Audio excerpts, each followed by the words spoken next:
Hello and welcome to this webinar about the MSc Environmental Health programme here at the University of Derby. I'd like to introduce myself. I'm Bruce Burkitt. I'm the programme leader for the Environmental Health programme.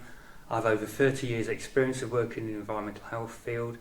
I'm a chartered member of the Chartered Institute of Environmental Health. I've worked both in local government and in the private industry in the Middle East, in the oil industry.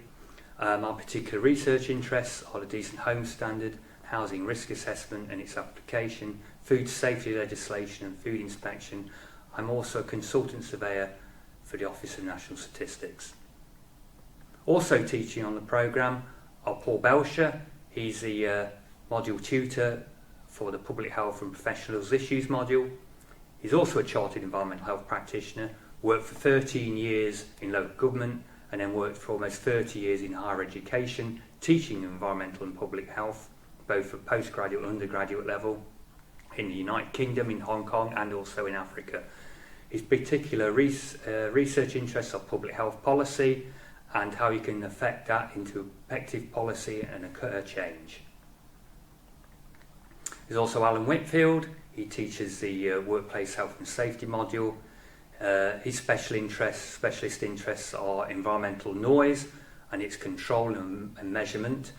He's also involved in the development of other online modules. His particular interest is in computer-based virtual reality. There's also Cathy Roddenhurst. She delivers the food safety and control module. She's a chartered environmental health practitioner. She's been working in the field for about 23 years. She's also an ambassador for the Water for Kids charity, and her particular research interests are food safety and public health. So what is environmental health?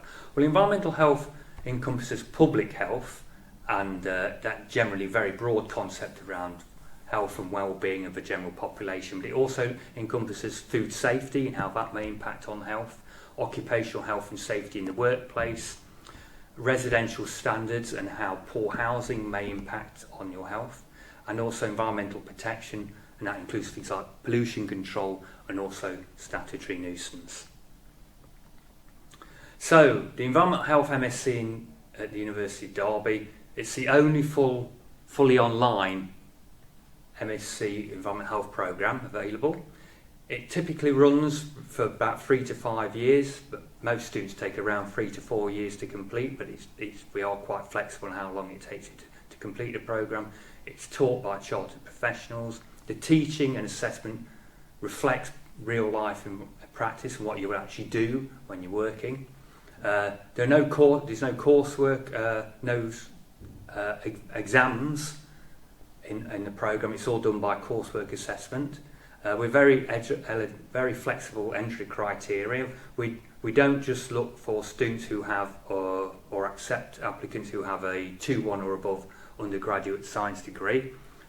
We also look at workplace experience, and if you have suitable experience in an area related to environmental health, say you've worked in the food industry or building industry or something like that, then we will take that as a suitable alternative to having a first science degree. It was the first online course established in 2003, and it's also fully complies with the CIH's core curricula.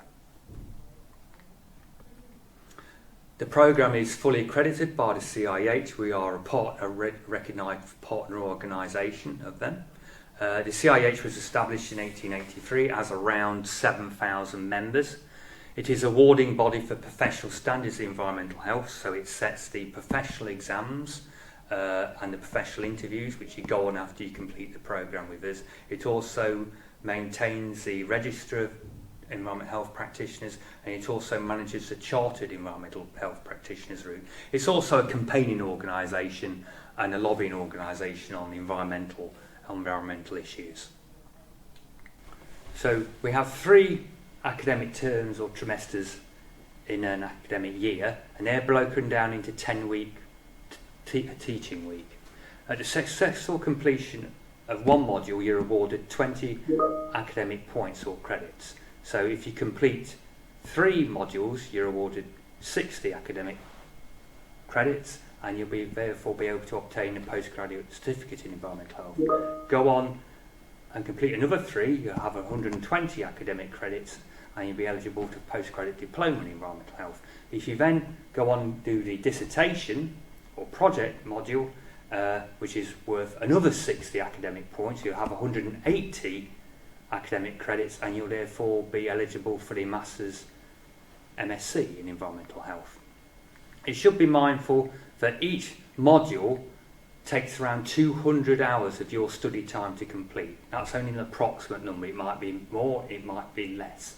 And so therefore that breaks down over a 10-week period to 20 hours per week for each module. So you just need to be mindful of that when you enrol with us, that you're going to be spending 20 hours a week potentially studying with us whilst you're doing other things, particularly if you're working full time. So this is what we call a study pattern or delivery plan, and this is the modules you'd study during your time with us. So if you start, for example, in September, in the autumn, the first module you would do would be the pollution assessment and remediation module. Then you go in the spring and you then do the food control module, and then you do then the summer the public health module, and that then would be your first year complete. When you come back the following autumn, you then do the housing standards module, the professional issues module, and then the occupational health and safety module. And then you'd have, at the end of year 2, all your 6 taught modules completed. And then you'd go on then and do the independent scholarly activity module or your dissertation or project, and that would then take you approximately another academic year. And at the end of that, you'd be eligible for the MSc in environmental health. And similarly, if you start in January or May, as you see, you just start and carry on in the same manner. So one of the most common questions asked by students is about assessment. It is, as I said earlier, coursework only. There are no timed exams. There's never a need for you to come to Derby to sit in an exam hall. It is all purely done by coursework. And this coursework is designed to reflect and emulate professional practice. So we do use a lot of case studies and not just solely producing essays. There's between 1 and 3 assessments per module, generally 2, and they're submitted in week 6 and week 11 of the module. Most of them are individual activities, the vast majority are. However, in a couple of modules, you will be doing group-based activities, and you'll be put into groups, and you'll be then doing some sort of task, and you'll then produce an assignment of which you're all marked, and you're given the same mark for you in the group. As I said there's assignments are due in week 6 and week 11. The only variation to that is the independent scholarly activity module, which is at the end, and that takes 10 months to complete, and at the end of that 10 months you produce your dissertation, which is generally between about 10 and 12,000 words. The submission dates are quite strict, however, where there is circumstances where you are permitted extensions to your submission dates. If you're ill or have some personal family crisis, then you can, as long as you provide some evidence of that, which is commonly a doctor's note if it's for an illness, then we can allow you extensions to your submission dates. As long as you make us aware in plenty of time, hopefully, then you won't be penalised. So how do you qualify as an environmental health practitioner in England and Wales? Well, firstly, you have to successfully complete an accredited degree course, which the University of Derby is. You then go on and complete a portfolio of professional practice, and you submit that to the CIH, and that scheme is wholly controlled by the CIH. The university is not a part of that. And once you've submitted your portfolio of professional practice, you go for a professional interview.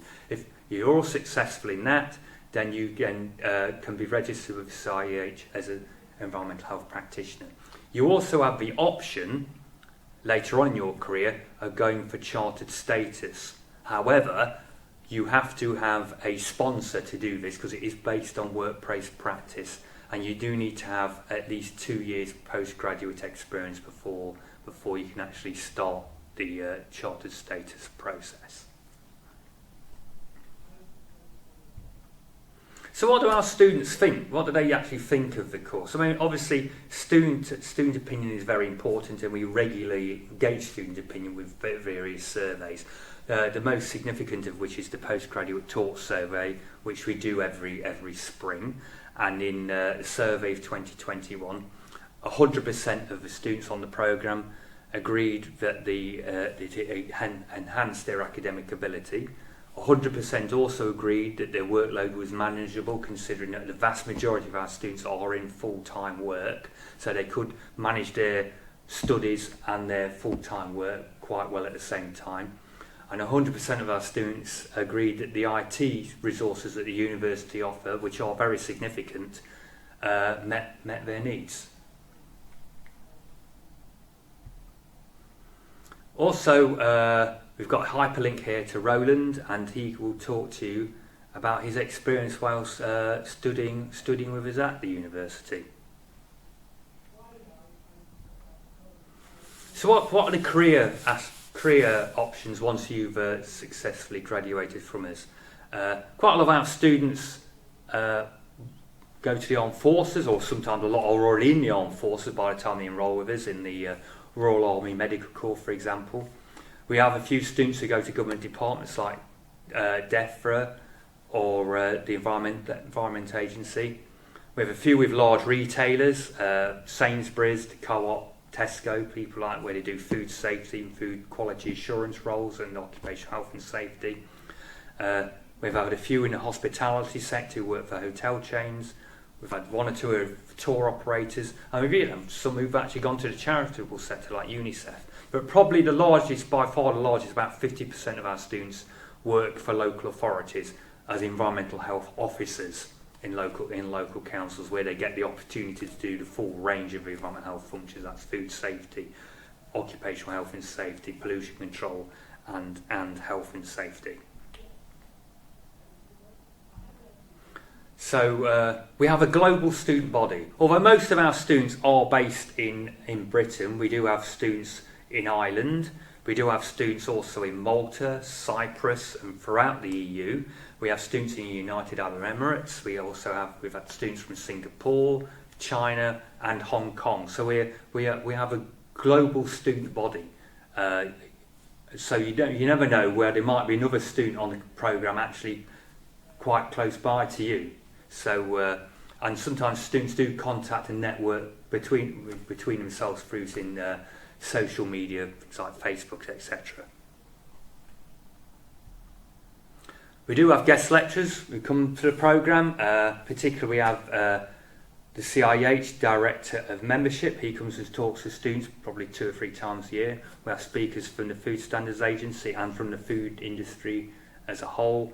We have local authority environmental health practitioners who are actually working for local authorities and come and talk to you about a particular interesting case they're involved in or something like that.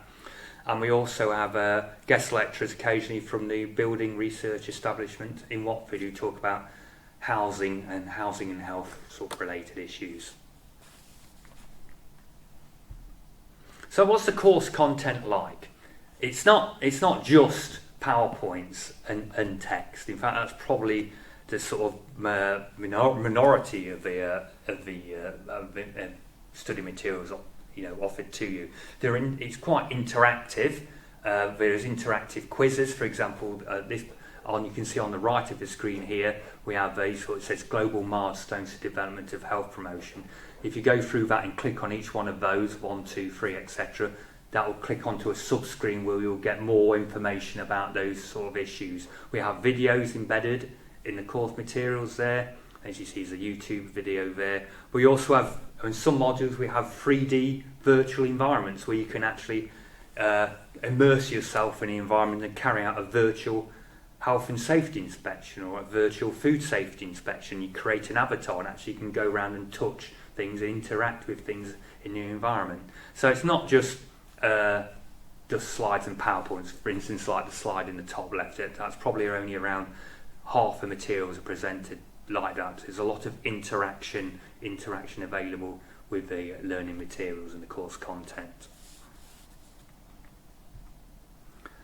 So, how do you transform your future? And certainly, it is a transformative process when you're with us, and higher education is transformative by nature. And a lot of students come on to the programme because it obviously enhances their career, broadens their subject knowledge, and it enhances their confidence in the subject area, and therefore apply for different posts or probably a promotion to where they are currently. Some students go on and do further study, do another MSc, or potentially can do a PhD, and we do have career changes as well. People who are already sort of midlife, and they said they want to do a new career and have a new start and have a career change. So it is. We have quite a broad church of students on the programme. It's not just people solely in one sector who just want to do it just so they can advance a little bit further. So our virtual campus. When you're with us, you have all the access to the full university experience as a normal student would. So you have access to the Union of Students. You also have access to the Careers Service and the Student Wellbeing Service. You also have access, and the course does have a student rep. A student rep is a student voice of the programme, and they attend programme committee meetings and talk with me, the programme leader, and raise student concerns. So we're more aware of what the students need and what they want and what they'd like to see. You can also join all the university clubs and associations, and you carry on having access to things like the Student Wellbeing Service and the Career Service for up to 3 years after you've left the university.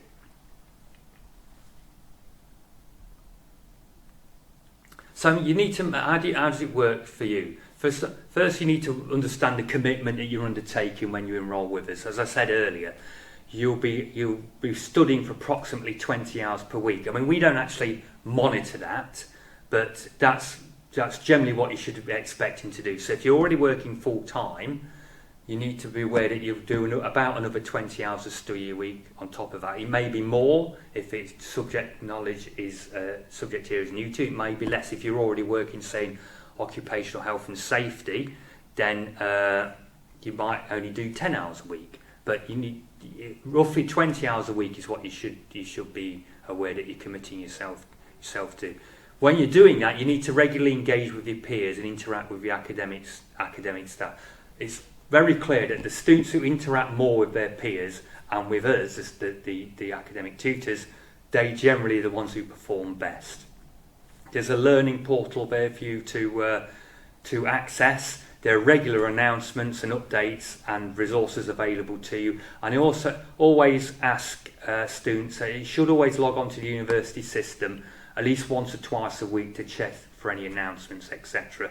And we do actually do what's called engagement checks in week 3 and week 5. And if you've not been engaging very much, we might send you an email just asking you if everything's all right and if you've got any problems, just to see how you are. And one of the golden rules is about the assessments. Although when you enrol on a module, the first assessment might not be due to week 6 or week 11, and that does seem a very long time away, it will creep up on you very fast, especially when there's a lot of new material that you're being exposed to. So don't leave this submission of your assignments to the very last minute. Do start working on them well in advance, and try and have them submitted at least a day in advance, because if there's any problem with your computer or your internet connection, that is not a valid excuse for late submission, I'm afraid.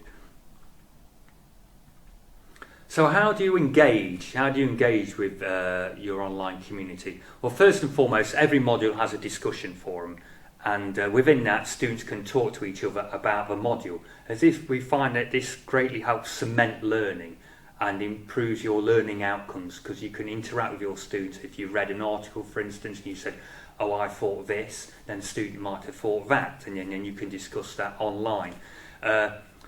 Every module is broken down into units, generally between 8 and 10 units, which you should study 1 unit per week.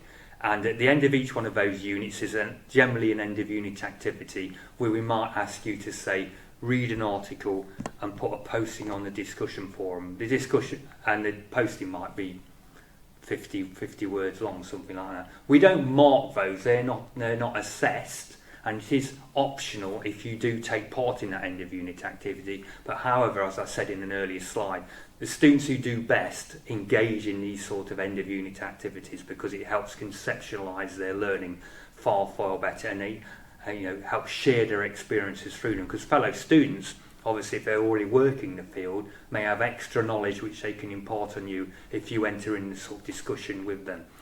Also, every module has a cafe forum where you can talk to other students about other things besides the actual learning materials. So you say if you're a student member of the CIH, something like that, for example. However, every module has what we call Blackboard Collaborate sessions, at least 3 sessions in each module. These are live sessions, very much like this webinar, and students can drop in on these sessions and then they can interact live with the module tutor. And some modules have a lot more than 3 sessions. Some have 8 or 9 sessions almost every week, where you can turn up and you can talk live to the module tutor. These aren't like online lectures or seminars. They're purely for you to just talk to your lecturer about some part of the learning activity for that week and ask questions. And each one of these sessions, if you can't make it, they will be recorded and you can access them later.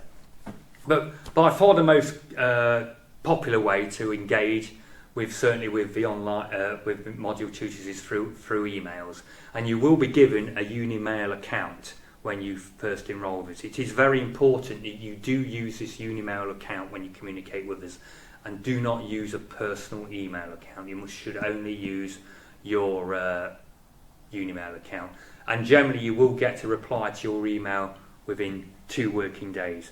Alternatively, you can telephone us, if you've got a particularly complex issue, you could email us and ask us to set up a one-to-one meeting using Microsoft Teams, and we're doing that more and more often now, and then we just send you an invitation and you just click accept, and then you can talk to your lecturer in confidence for an hour or half an hour about anything you like, really, relating to the programme. So what is your support network? Your support network is obviously the programme leader, is me, and the module tutors. We really should be spoken to around issues around the academic content of the programme. So if you've got an issue with you don't understand something in Unit 5 or something about the assessment you don't understand, then you need to speak to that module tutor. If it's not academic related, what we call pastoral issues, then you need to speak to your online learning advisor. So if you've got a problem, say with your fees or module selection, or you want to have a break in study, then you need to speak to your online learning advisors, and they can guide you through that. They're available through email, or you can telephone them.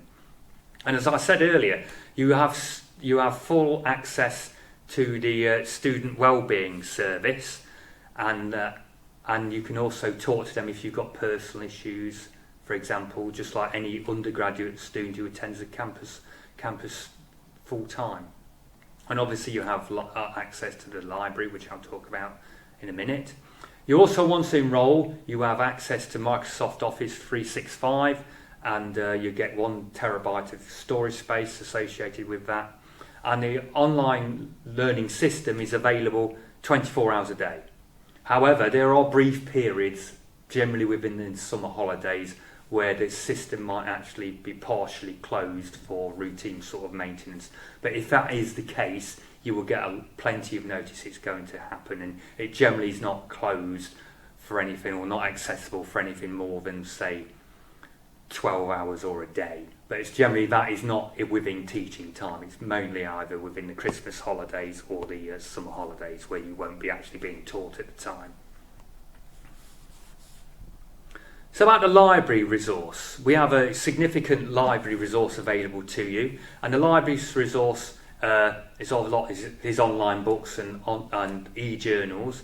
However, there's a lot of other facilities that the library offers. It offers a lot of learning support.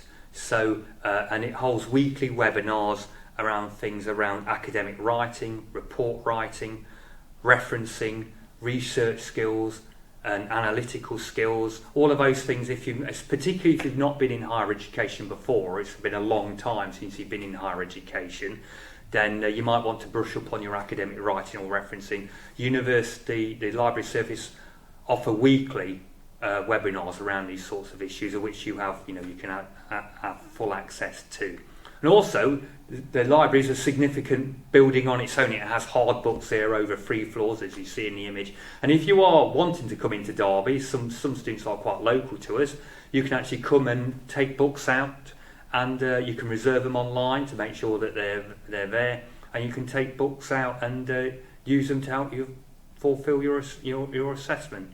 And we also have a subject librarian, a specialist in the science subjects, who, if you can call upon, you've got an issue, say around you want a particular research paper to help you complete your dissertation, then they can access it for you. So graduation. So once you've successfully completed the programme, you can come to the graduation at Derby with us, and many of our students do take this opportunity, and they travel from all over the world to come to the graduation. There are generally 2 or sometimes even 3 graduations every year, and you'll get the opportunity to attend. There's no compulsion for you to attend, but if you want to, you're more than welcome to do so. So what are the next steps? The next steps for you, obviously, you need to apply, and we advise you do that as soon as possible. Certainly try and apply at least 2 weeks before the teaching actually starts, so we can get a time to actually process your application. You need to then look at your course fees. We do offer payment plans. You don't have to pay for all the modules in advance. You can pay for each module as you enrol on it, and I think there's even greater flexibility within that. And be mindful that the September intake is the most popular, so if you want to start in September, you do I advise you apply as soon as possible, because it takes a bit longer to process all the applicants' applications that we get. So, if you've got any further questions, then please contact me or any member of the team here at the University of Derby, and thank you for listening.